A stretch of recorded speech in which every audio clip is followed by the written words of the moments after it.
Hello and welcome to the first episode. This is a pilot of a podcast. Don't worry, there's nothing wrong with your sets. Do not adjust your YouTube. It is all right. Don't be alarmed. It's just audio, and I am Simon. I'm Dan.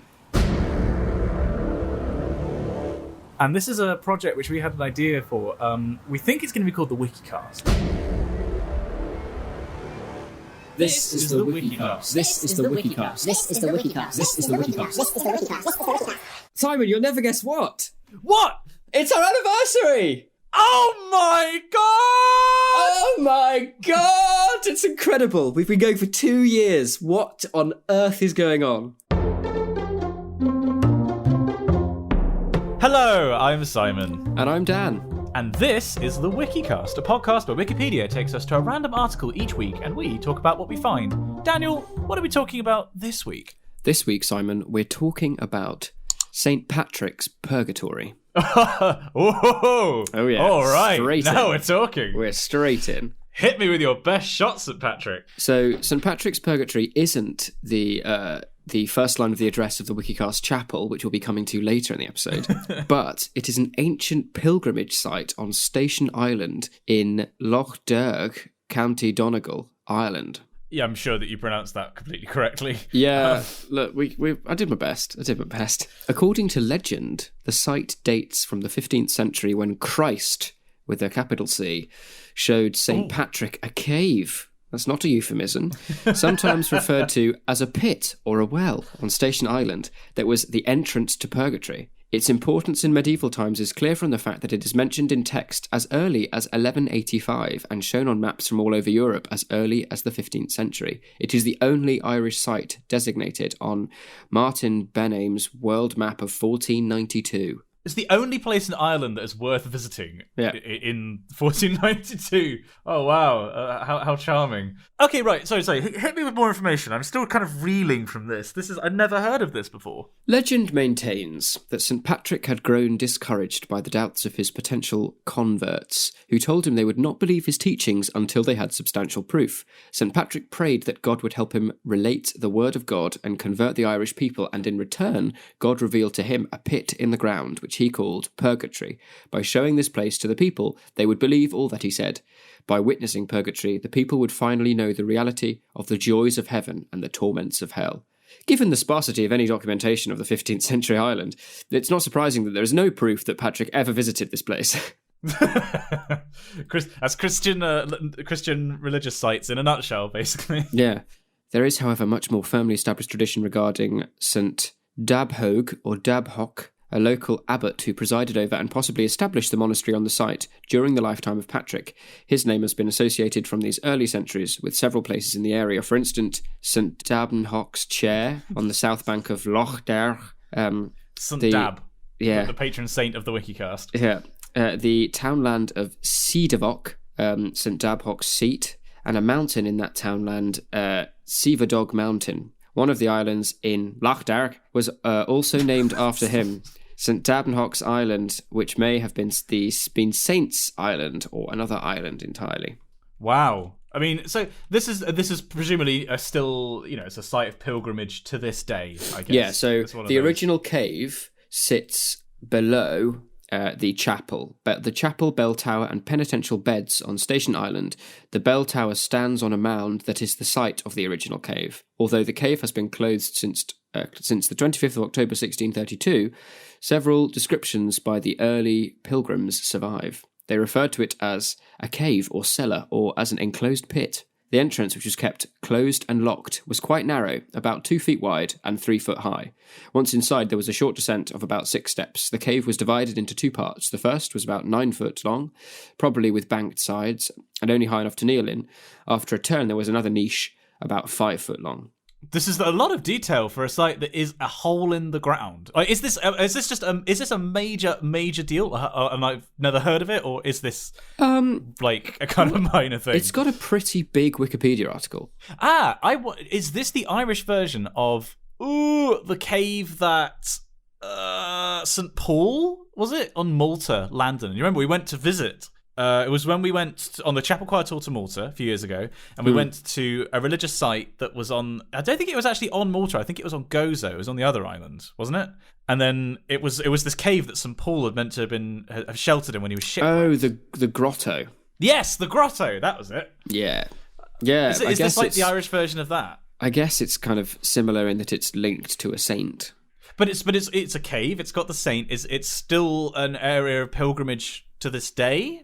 Even though you're not allowed in the cave. Was that right? Yeah, well, I think the cave is now like covered up. Okay. Which is probably good. If it is the entrance to Purgatory, we probably want to put a door on it. Yes, put a door on it. Put one of those Wi-Fi cameras on it, so you can be alerted. Like you have an intruder alert. It's Satan. It's just spilled out into the real world.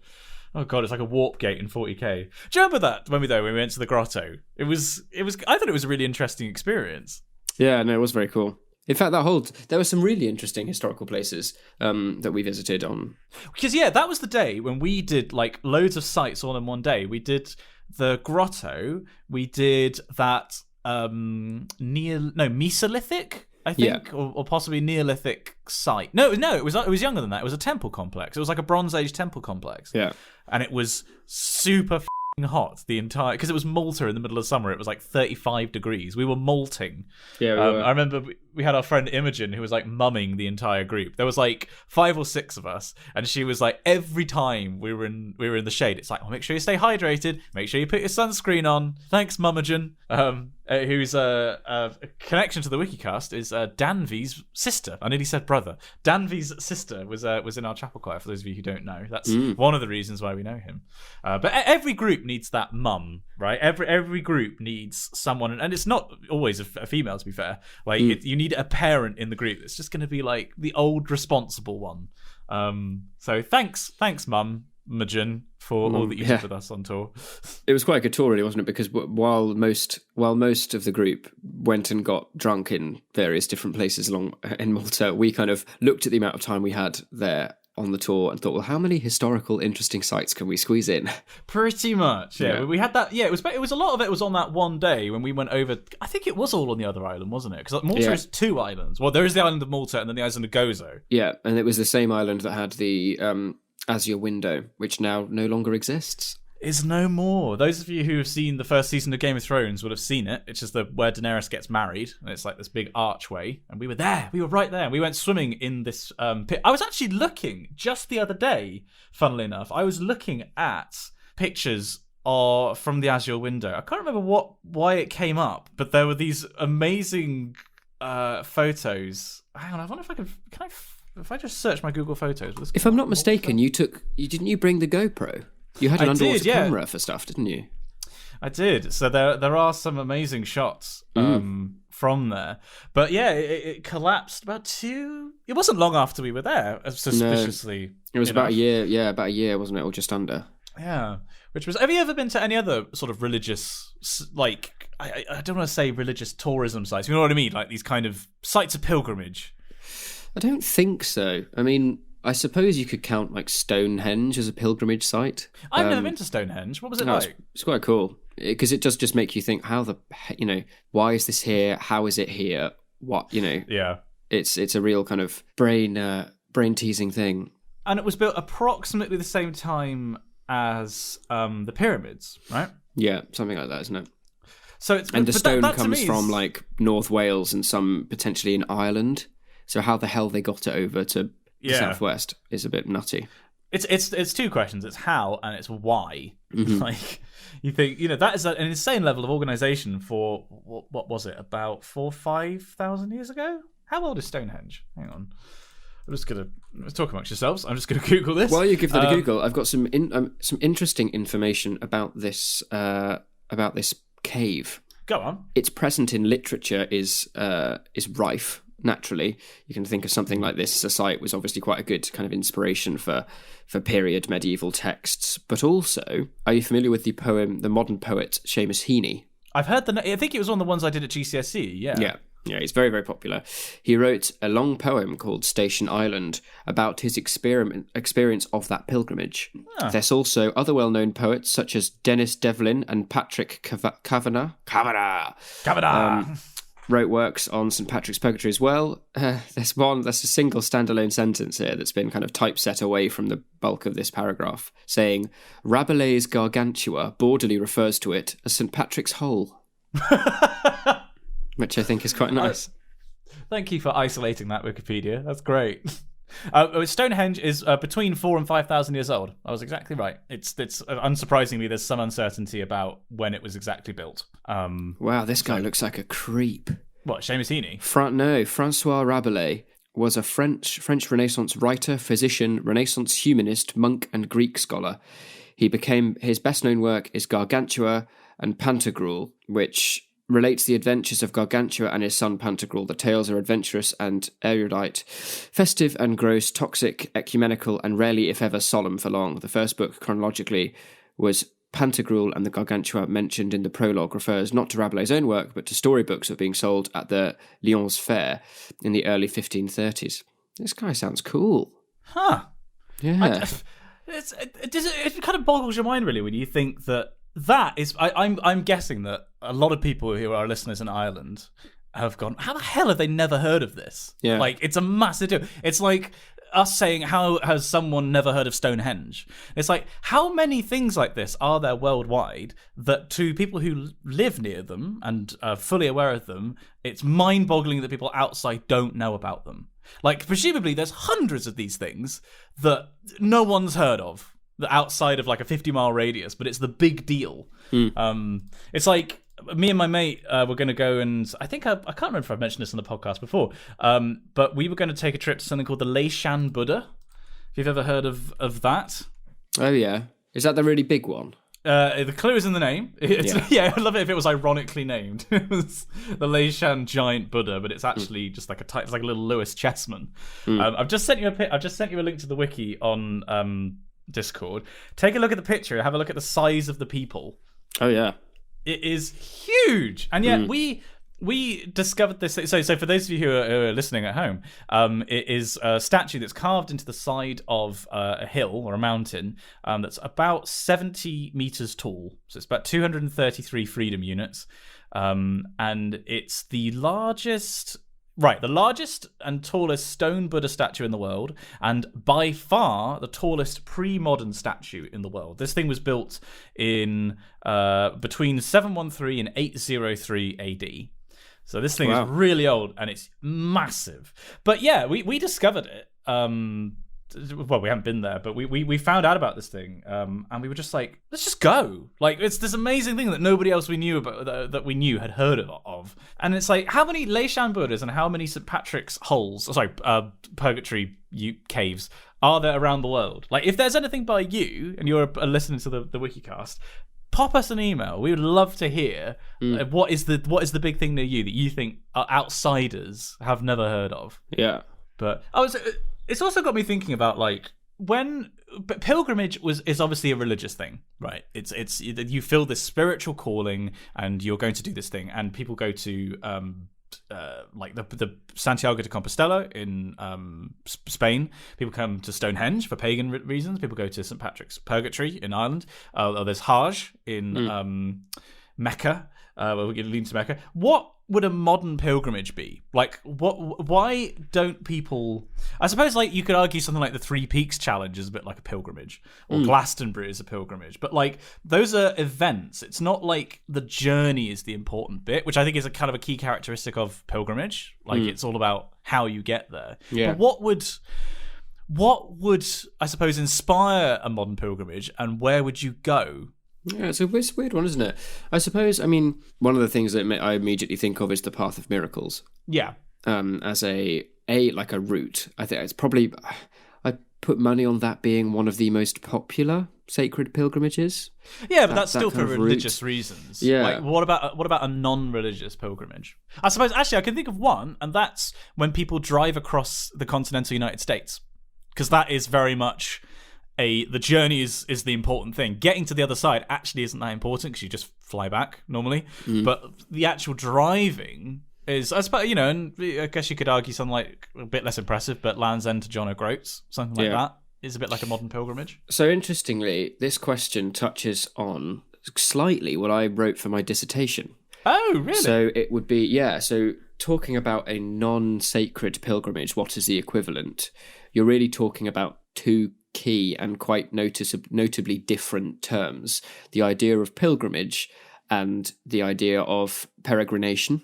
Right. Oh, I've heard it. Is that returning home? It's a journey.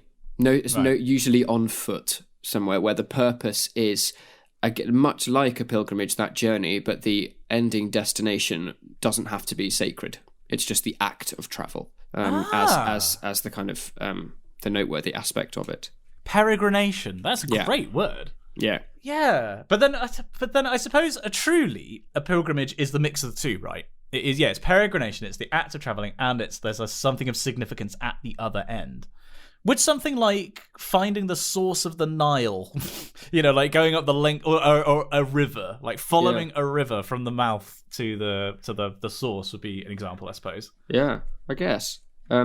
Interestingly, I think either yesterday or today, the Exeter book was on display in Exeter Cathedral. Oh, the cathedral. But what is the Exeter book, Dan? Tell me. The Exeter book is also known as the Codex Exoniensis, and it's a 10th century book or codex, which is an anthology of Anglo-Saxon poetry. It's one of the 4 major Anglo-Saxon literature codices, along with the Vercelli book, the Noel Codex, and the Caedmon manuscript. It's the largest known collection of Old English literature still in existence, so it's a very, very important book. The book was donated to the Library of Exeter Cathedral by Leofric, the first Bishop of Exeter. But in this book, there's obviously, there's a wide collection of poetry, one of which is called The Wanderer and The Seafarer, which were 2 quite formative poems I read, both in the kind of the original, Saxon, and then a modern kind of translation of them while thinking about my dissertation. And they're really, really interesting. So... If you're ever in Exeter and you fancy popping into Exeter Cathedral, you can always access the library and archives, and it's now back. I think it was on loan with the British Museum, but it's back in its home now. But it's a very, very cool thing. Yeah, because I was there for however many years, and I still haven't seen it. I was debating, sort of asking the cathedral if they'd like me to do a video about it or something, which is this amazing power I have that if it's like, hey, if I find something cool, I can just ask, hey, do you want me to do a video about this thing? And then 9 times out of 10, I think places would normally say yes. So I don't know. One of the other cool things about the Exeter book is that there are over 90 riddles in this. Ooh. Anglo-Saxon riddles. Okay, so I'm going to read you one of them now, Simon, and I'd like you to try and guess what it is. Okay. Mm-hmm. Right. I'll read it in English because it'll probably be easier for you. Yeah, thanks. Yeah. Not the original Saxon. I am a wondrous creature for women in expectation, a service for neighbours. I harm none of the citizens except my slayer alone. My stem is erect. I stand up in bed, hairy somewhere down below. A very comely peasant's daughter dares sometimes, proud maiden, that she grips at me, attacks me in my redness, plunders my head, confines me in a stronghold, feels my encounter directly, women with braided hair, wet be that eye. Is it a penis? No. What is it? It's an onion. Oh, come on! It's very cleverly done. When you read it, it really is quite obviously an onion. Right, say it again then. It's an onion. Okay, right, so say the riddle again. I am a wondrous creature for women in expectation, a service for neighbours. I harm none of the citizens except my slayer alone. My stem is erect, I stand up in bed, hairy somewhere down below. A very comely peasant's daughter dares sometimes, proud maiden, that she grips at me, attacks me in my redness, plunders my head, confines me in a stronghold, feels my encounter directly. Women with braided hair, wet be that eye. What, attack in redness? Where on earth is an onion red? Oh, red onions. Hell, Simon. Attack me in my redness. Jesus. Yeah. Well, I mean, plunders my guess. Head. That's true. The head of an onion. Hairy somewhere down below. The kind of the root system of the onion. My stem is erect, which it is. Yeah.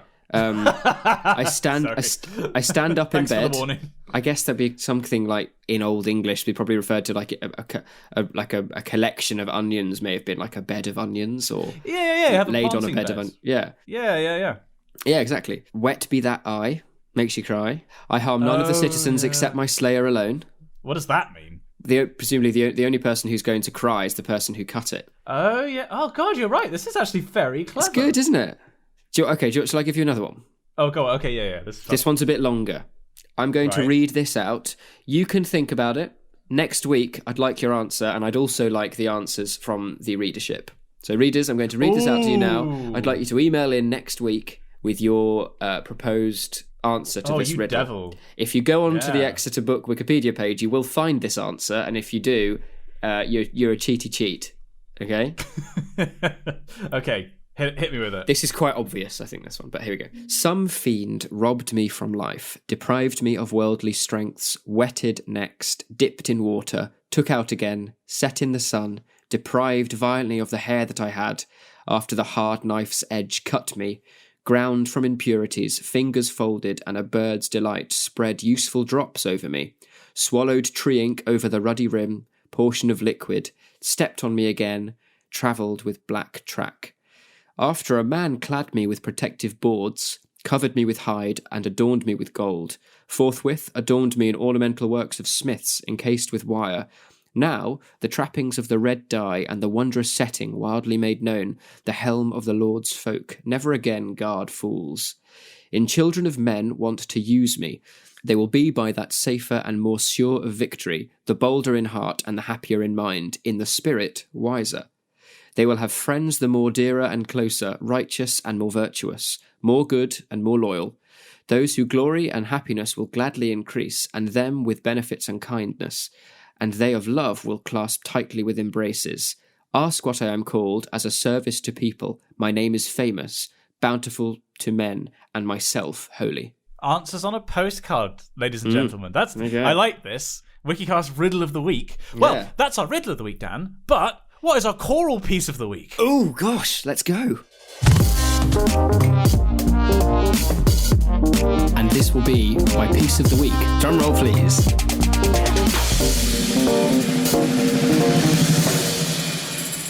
So it's that time again where I'm going to give you my choral piece of the week. For new listeners to the podcast, I indulge in my own love of English choral music and recommend a piece for every episode, and that piece is then added to a really quite extensive playlist now that's available on both Apple Music and Spotify. And we'll be uploading my choice this week to that playlist imminently. So without further ado, I'd like to excitingly announce that my choral piece of the week is Shepherd's First Service, the Magnificat Nunc Dimittis, that I sang yesterday. So this was the piece that you tweeted at me. Those of you who monitor our Twitters, but you got the name Shepherd and Shepherd. There was the wrong name. There are two John Shepherds. One is a Shepherd and one is a Shepard. We're talking about John Shepard, Sheppard. This is his first service, which sets the Edwardian English text in 4 to 8 part harmony when the choirs split. That was 4 to 8. Just to clarify that wasn't 48 parts. Yes, He's not Thomas Tallis. It's 4 or 8. Yeah, it's not Spem in Allium. That preserves some of the florid character of pre-Reformation music. Now, sadly, there is no recording that exists of this set of canticles, with the exception of a virtual choir singing it on SoundCloud. So the link will be a SoundCloud link. But it's a testament to the quality of the music that this virtual choir really does sound very good. It's clearly maybe one or two people recording all the parts and then editing them together in post. But it's a really, really beautiful setting. And kind of unlike anything else of its kind of, in terms of its harmony. I think now if I quickly nip onto my Twitter, we had some comments on my Twitter, incidentally, at Daniel J. Moore, if you want to be part of this discussion. I think it was Dan Hanvey who said something quite fitting, which was, that's weird, it's disappeared. Hang on a hot second. Incidentally, Paul Mealer, shout out to Paul Mealer, liked the he's very active on Twitter, and for some reason likes a lot of the things that I share, which is very nice of him, because it makes me feel like I know what I'm talking about. Paul Mealer, who gets Snapchats from the Exeter University Chapel Choir of when they're out on the bev. Well, I'm fairly sure Dan Hanvey said something interesting about it. But it's, what I thought about it was that it's the end of the nunc. Like, it just doesn't quite end the way you expect. People will have to listen to the SoundCloud recording to see what I mean. But yeah, it's just like it pulls a sneaky on you, to use the Bob Ross terminology. Yeah, I thought it was great. I thought it was really, really good. So that one's not going in the playlist because no recording exists other than this one on SoundCloud. So if you want to listen to it, you have to check out the link in the description below. Wait, it's not a video. In the show notes. That's the one. Top lad and shebang. We're in Patreon Corner. This is the very brief section of the show. We just want to say thank you to the wonderful people who keep us afloat. These are the people who donate at patreon.com/the Wikicast and donate anything from $1 to $5 a month to pay for. What do they pay for, Dan? Well, they pay for so many things. They pay for our hosting on Podbean. They pay for our donations to the Wikimedia Foundation. They pay for our editing services. They pay for our... Whenever we do merchandise, they pay for... I mean, the list is endless. It's quite literally endless, actually. Well, I mean, it's not. It's about 5 things that they pay for. But the impact they have on the Wikicast is immeasurable. It's wonderful. So, without any further ado, I would like to say thank you to our top cat patrons, because, of course, the cat is the superior household pet. And I would encourage you, if you would like to support the show, to support us via the top cat tier. And those wonderful patrons are Dan Hanvey, Ferdinand Singh, God Emperor Devon, sure, Hans J, Harmin Dutt, Isabel Ostrowski, John Mannion, Kodzo, Layla Medina, Lewis Watson, Oliver Burkhardt, Oliver Craigie, Omar Miranda, Princess Andromeda, Rents Kirk, River Ward, Tapio Kirkinen, and William Humphreys. And I'd like to say a massive thank you to our top dogs. You can have a choice as being a supporter whether you're on Team Dog or Team Cat. There is obviously one clear winning choice, and that is Top Dog. But I'd like to say a big thank you to Ben McMurtry, Eric Shun, Eric Bolliger, Jay Wright, Carl Much, Lucas Showman, Maggie, Marut Vakira Punyawat, Nina Colton, Peter Reed, and Rory Healy. And then I'm going to randomly shout out somebody who donates $1 to Team Cat. And that person is going to be Sophia Piccoli, who's been with us for, like, over a year. Something. Damn it! It honestly makes me feel so happy when we see how people have stuck with the show and supported it for so long, despite the fact that the quality has really never improved. Yeah. Well, in that case, I would like to say thank you to Timothy Rohn. Thank you, Timothy. Thank you very much, Tim. And thank you to everyone who supports at patreon.com/the Wikicast. You make the show possible. Top lad. So we're leaping on straight over into Correspondence Corner. The Wikicast Church in Pedantry is closed today. We were meant to be having the bake sale and fundraiser for the new roof, but it's had to be rained off due to bad weather. So we'll be resuming that next week. Get your confessions in. Do please email them in. And if you wanted to email in, Simon, how would we do that? Well, you would go to your email client of choice.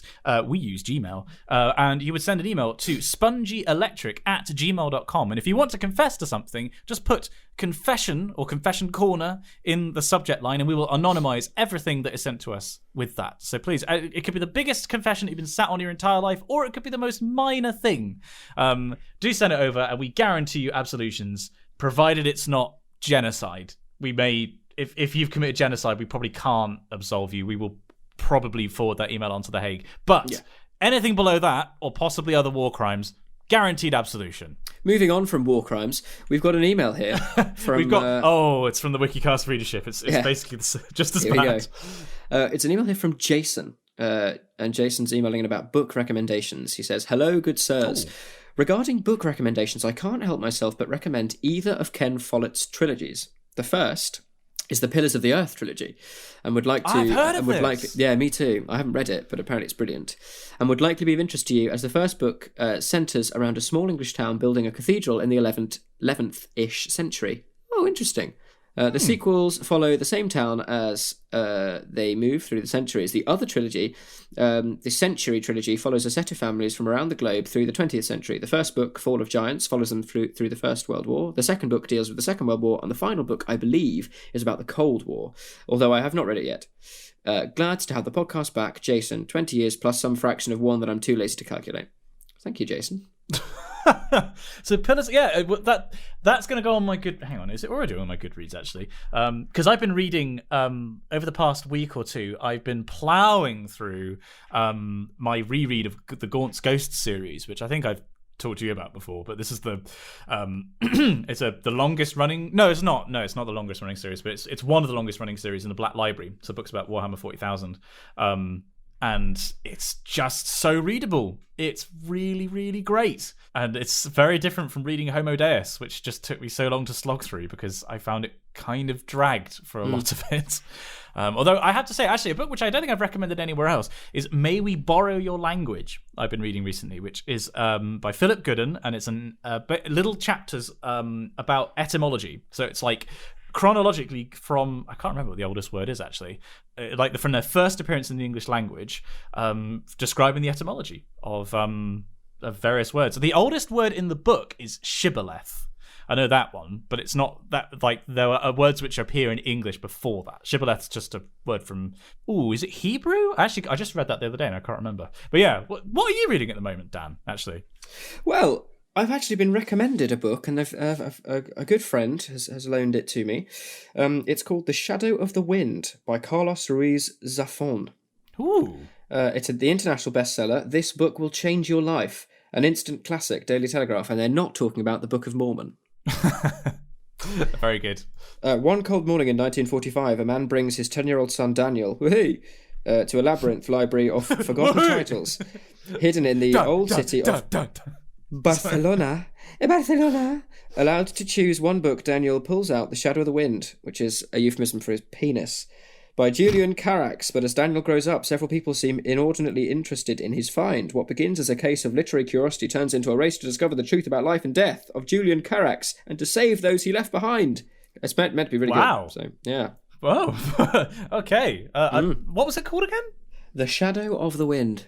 Huh. Oh, I'm thinking of Name of the Wind. That's what I'm yes. Thinking I've heard of it before. Yeah. Oh, okay, interesting one. Yeah, no, I just find it so difficult to find time to read at the moment. Like, I'm trying to get to the Hobbit of reading, just before going to sleep. Yeah. Like the Hobbit. Oh my God, look who it is, Mr. Frodo. It's the Hobbit of reading. Hello. I'm reading the book. Oh my God. He's one of them Sackville Bagginses. He's reading OK Magazine. Proud feet. Brilliant. We have some poetry, Dan, coming up next. Ooh. From the Woeful Badger, which is an amazing email. Shall I try and make you cry with some poetry, Dan? Go on. Because this is from Team Cat, I notice here. Woeful Badger says, I don't know if you still want poems sending in, as there have been a lack of them in recent episodes, but from listening, I'm under the impression that Dan is not one to turn down the chance to read a new poem regardless. As such, here are two of mine for your pleasure. So there are two here. This one is called Sovereignty, and I'm probably going to mispronounce some of these words, and I'm terribly sorry if I do. Right, Sovereignty. We are on the edge of Gomorrah, brought to our knees by empty soul, of harlequins with vile persona. They took out fear in their control. Once tall and proud, we had a chance to love. Now we burn the bridges that freed us. Our hubris was to think that they need us. A future of isolation, a caged, clipped dove. Yeah, I like that. Yeah, that's nice. And then a second one here, responding to Blake, which I think we'll like. I cannot speak for feet in ancient times, nor England's hope at being green. But God is dead in this new age, and under cemented roads dead pastures go unseen. Fame and fortune has usurped all divine, and acid now falls from those clouds on estated hills. Our Jerusalem has been sacked by bankers' hands, made rich from Lucifer's sons of long-gone mills. No more hope left in standard gold, no more sanity thanks to divine. No more are facts heard, nor truths is told, no more futures but battled mire. We must not cease this mental fight, so lift up your swords in hand, till we have saved our homes from destruction of England's pleasant land. Now that's really cool, because in my anthology, I also wrote a poem about Blake. Oh, really? Yeah, so I'm going to read my one now. I'm going to indulge myself slightly and read one of my poems. Go for it. This is titled A Handshake Between Blake and Taverner. Kindled spirits, comrades across time. That's what I think you'd be. We'd never know but I'm sure it can be no other way. You with your words like daggers slicing across the page, then melting in the blink of an eye. And the brother you never knew you had, him with his music as though he plays on the very heartstrings you seek to move, both vibrating at different times in the bygone past. A handshake will have to do, or perhaps a shake of a different sort, but just as meaningful in the tale of a lamb. I like that. Yeah. I mean, you know me, I'm not one for poetry really, but that's nice. Yeah. That's well, God, this is welcome to the poetry cast. Yeah. There is, I don't know, are there many good literature themed podcasts? And I mean that in the sense of not talking about literature, but like, I suppose, yeah, but like reading poetry and discussing it. Is there anything like that? I don't know. I know that there's maybe. There's one that I nearly called him Geordie LaForge, that LeVar Burton does, which is him reading a short story every week. But he's got an amazing narrator's voice. But like, if anyone has any recommendations for that kind of thing, because I would like to broaden my horizons a bit in terms of literature. Like, and maybe listening to stuff would be better than reading. I don't know. Yeah, if anyone knows of anything like that, do pop us an email, spongyelectric@gmail.com. I'd like I'm now flicking through my dissertation on my phone, just reading through it, and I'm going to read another email. I'm going to read another poem. This one is considerably less like the previous one I read, i.e. you've got to know something about Blake and Taverner to kind of get certain lines. So I'm curious to see what you think of this, because I think it's more approachable. It's called Winter. It's in part 1. The music has shifted, like the leaves, from warm crackling halls to our feet. Wood smoke and snow mingle with robins and holly, burning. This time, this air is Challenger. Rust-mustard hues, crimson and amber, fleck the ground like blood, wet and ripe as windfall fruit that dribbles down my chin. People pass by, heads bowed as though in prayer, against the cold, temporary and shivering, like the guttering candles that stand in the sanctuary. So that poem leads on to the one I wrote about Exeter Cathedral. So there should be this idea of like going from an exterior into an interior. Yeah. And the whole poem, the whole anthology is called Peregrination. So it's sort of peregrination. So it's meant to be about journeying and stuff. Oh, fantastic. Well, yeah. That's jolly, isn't it? God. What a jolly thing. So right now, let's read something of actual quality. Let's get rid of all this garbage that Dan's been writing. Dan, do we have any more emails? We do. We do. We have an email here from Archak saying, Dear Simon and Dan, medium-term listener, first time writing in. Here's a fairly unusual fiction author recommendation. Haruki Murakami. His work centres mostly around surrealism and admittedly can be a bit of a mind. I thoroughly enjoyed his works Kafka on the Shore and Dance, Dance, Dance. Yours, Archak. Cool. Well, I like Kafka, so... Like, because Murakami was one of these guys that I think I'm right in saying he's the one that everyone thinks is going to get the Nobel Prize in Literature every year. Or has he... Right, yeah, I think it is this guy. There's like a bunch of fans that are like convinced that every year he is going to get the Nobel Prize in Literature. And every year he doesn't get it. He also doesn't really care about prizes. But yeah, no, I've heard about this guy. So he's won prizes for Kafka on the Shore, for The Wind-Up Bird Chronicle, Hard-Boiled Wonderland and the End of the World, A Wild Sheep Chase, and Hear the Wind Sing. Norwegian Wood. I've heard of Norwegian Wood. Yeah. Oh man, there's him, and then there is another. Have you heard of Norwegian Wood before? Because it's a Beatles song and album. That's where I've heard of it. But then there's also, what's it? Is it Clid? There's a thing. Silent Woods. That's it by Dvorak. That's what I was thinking of. Have you ever heard that? No, as in the composer. Yeah. It's a piece of music written by Dvorak. I thought it might have been called Norwegian Woods, but it's not. It's called Silent Woods. Oh, right. I've sung his Requiem, but I haven't done much. What's his Requiem like? It's quite grand. Right. It's all right. Okay. It's pretty easy to consume. I don't think it's nothing particularly special. Interesting. No, because Murakami, I keep thinking that there's another Japanese author. Is it? Damn it! There's another Japanese author that's really well known, and I've never read any of their stuff. Banana Yoshimoto. No, I don't think it is that. Oh, she's brilliant.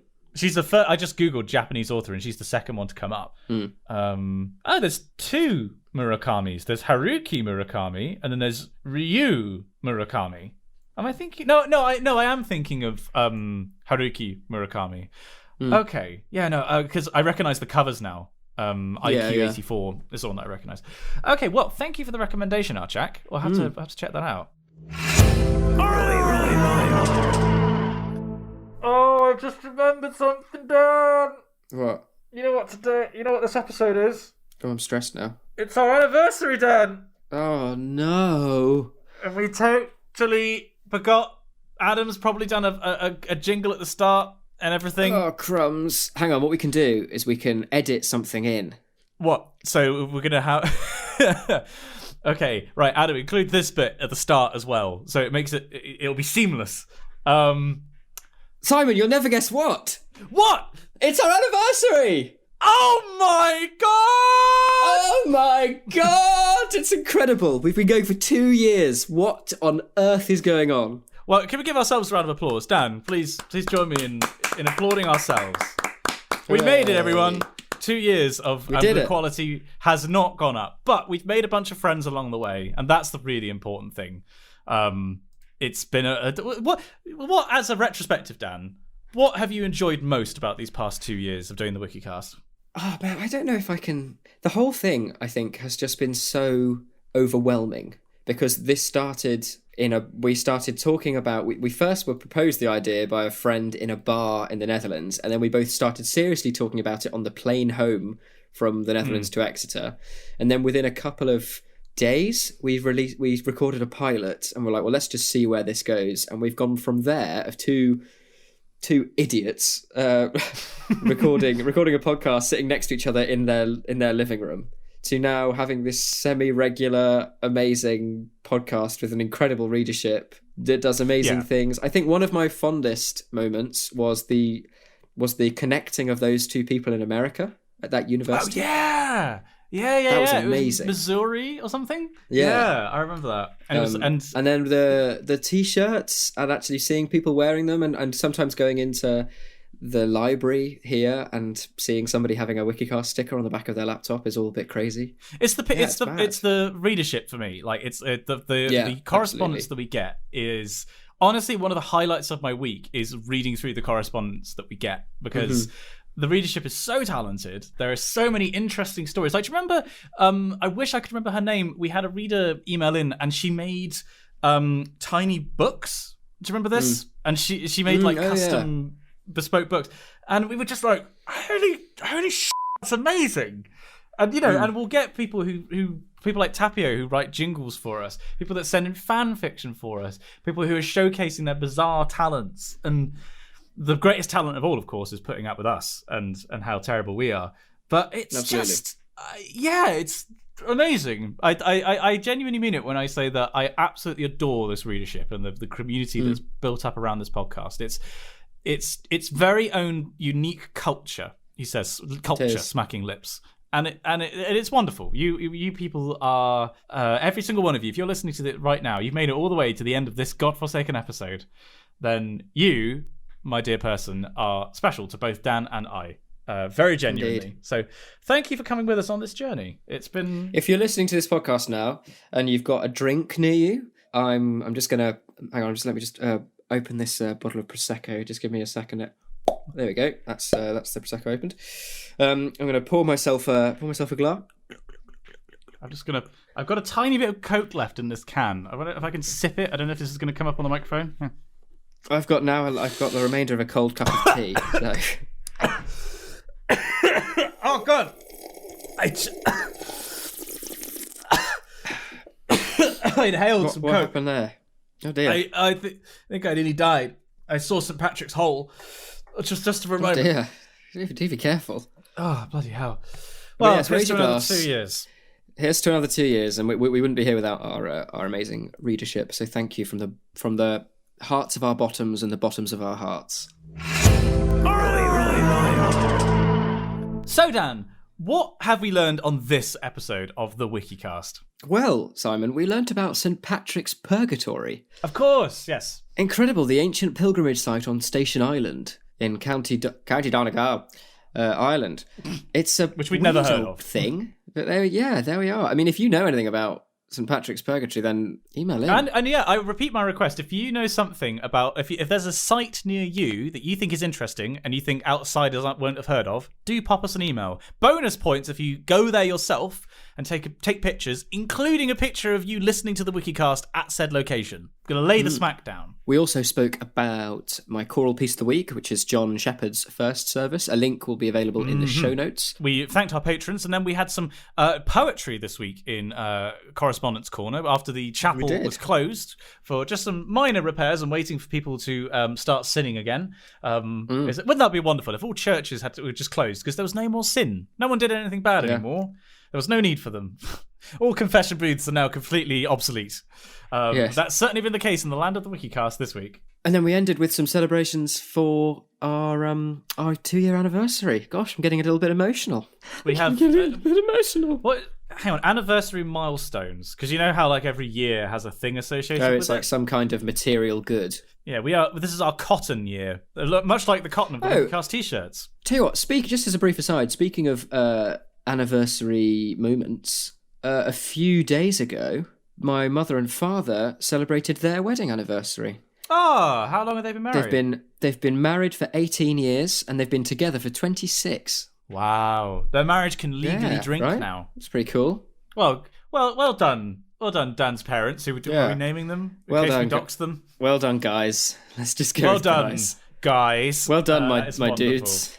That's all for this week's episode, though. Don't forget to subscribe to us on your podcasting service of choice. You can like us on Facebook, and if you'd like to see our faces, check out our YouTube channel, Spongy and Electric.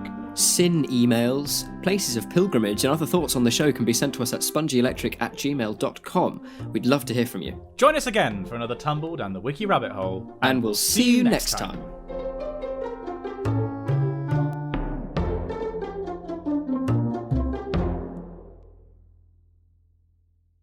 Beep boop beep boop beep. Beep boop beep boop. My name's R2D2. I'm an Yorkshire Astro droid. R2D2. R2D2. Your hyperdrive's broken. You need new parts. Finally, something we agree on. Oh my god, Northern Star Wars. Yeah. What a winner. Strike me down, become more powerful than you could possibly imagine. Is it possible to learn this power? Not from a Jedi. Not from Jedi. It's like Last of the Summer Wine meets Star Wars. Yeah. Luke, targeting computer's off. Something wrong? I'm all right.